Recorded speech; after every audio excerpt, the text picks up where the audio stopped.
रूस यूक्रेन युद्ध एक बार फिर निर्णायक मोड़ पर आ गया है।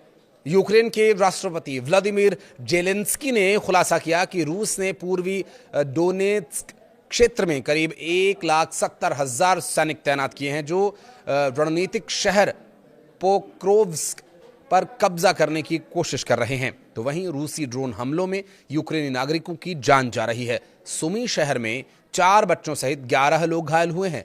दूसरी तरफ कनाडा में बने स्नाइपर राइफल रूस के सैनिकों के पास पाए जाने से पश्चिमी देशों की चिंता बढ़ गई है।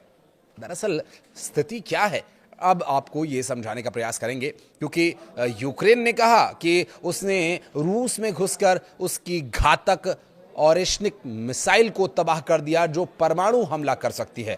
और आइए आपको बताते हैं कि इस पूरे युद्ध में अब स्थिति ताज़ा क्या है, क्योंकि यूक्रेन के प्रेसिडेंट व्लादिमीर जेलेंस्की ने शुक्रवार को दावा किया था कि रूस ने पूर्वी दोनेत्स्क क्षेत्र में करीब 1,70,000 सैनिकों की तैनाती की है और इन सैनिकों का लक्ष्य है यूक्रेन के रणनीतिक शहर पोक्रोव्स्क पर कब्जा करना, और वो देश जो पूर्वी मोर्चे पर आपूर्ति और सैनिकों की आवाजाही का सबसे अहम केंद्र माना जाता है।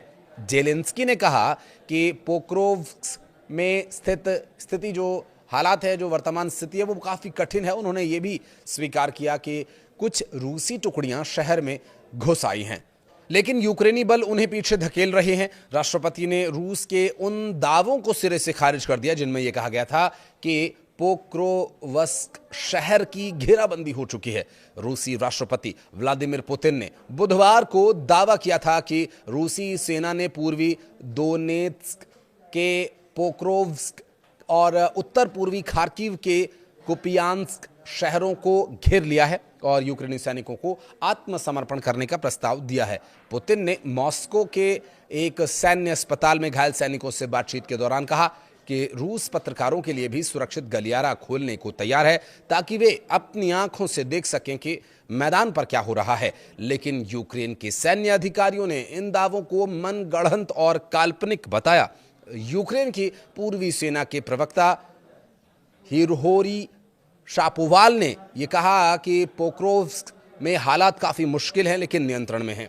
तो वहीं यूक्रेन की 7वीं रैपिड रिएक्शन कोर ने स्वीकार किया कि कुछ रूसी सैनिक शहर में दाखिल हुए हैं, लेकिन यह भी दावा किया गया कि शहर के चारों ओर लगभग 11,000 रूसी सैनिक तैनात हैं, जो घेराबंदी की कोशिश में लगे हुए हैं। इस बीच कनाडा के मीडिया संस्था ग्लोबल न्यूज की रिपोर्ट में खुलासा हुआ कि कनाडा में बने स्नाइपर राइफल रूस के सैनिकों के हाथों में पहुंच गए हैं, जबकि इन पर पश्चिमी देशों ने प्रतिबंध लगाया हुआ था। रिपोर्ट के मुताबिक कैडेक्स डिफेंस नाम की एक कंपनी की राइफल मॉस्को की ओरेल एक्सपो 2025 प्रदर्शनी में दिखाई गई और यूक्रेन युद्ध के मोर्चे पर रूसी स्नाइपर्स के पास देखी गई। जांच में यह पाया गया कि इन हथियारों को कई देशों के जरिए फिर से बेचा गया, जिससे कि प्रतिबंधों को दरकिनार किया जा सके।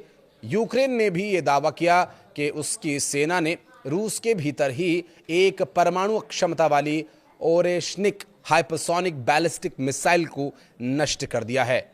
यूक्रेन की सुरक्षा सेवा यानी SBU के प्रमुख वासिल मालियुक ने बताया कि ये गुप्त ऑपरेशन रूस के अस्त्राखान के क्षेत्र कापुस्तिन यार मिसाइल परीक्षण केंद्र पर किया गया और ये 100% सफल भी रहा। इस ऑपरेशन में यूक्रेनी सैन्य खुफिया एजेंसी HUR और विदेशी सहयोगी खुफिया नेटवर्क ने भी हिस्सा लिया। राष्ट्रपति व्लादिमीर जेलेंस्की ने बताया कि हर साल ऐसी 6 ऑरेशनिक मिसाइल्स बनाई जा सकती हैं, जिनकी क्षमता परमाणु हथियारों जैसी विनाशक है। बहरहाल इस वर्तमान स्थिति को लेकर अभी युद्ध के क्या हालात आगे रहेंगे, इस पर लगातार रहेगी हमारी नजर। डिटेल्स आप तक पहुंचाते रहेंगे।